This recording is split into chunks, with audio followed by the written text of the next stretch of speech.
Our previous city manager had an apartment downtown, and what he said is he would leave the office, sometimes at 8, 9 o'clock at night, and you could roll a bowling ball down the street and not hit anything. There was an effort that began probably 30 years ago with the Brazos Nights concert series that brought free family entertainment to the park on the riverside.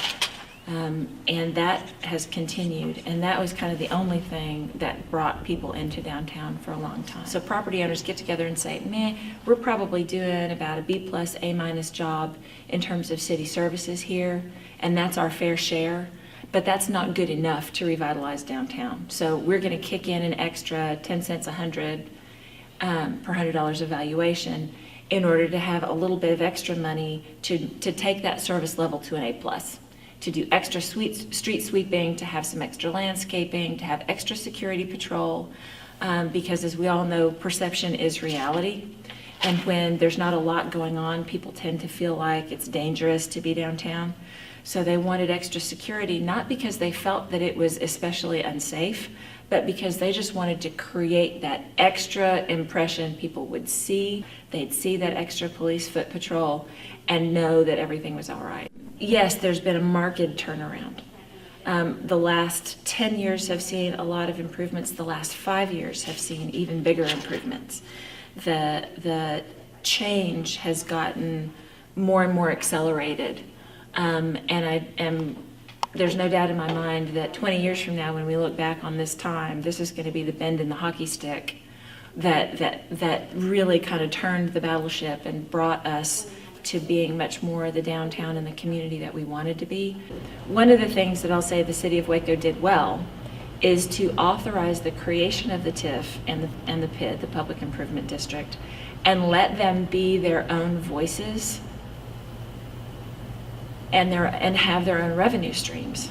So you have, right now, there are a number of public improvement projects that are called for in the Imagine Waco plan that my organization is working with different entities to accomplish.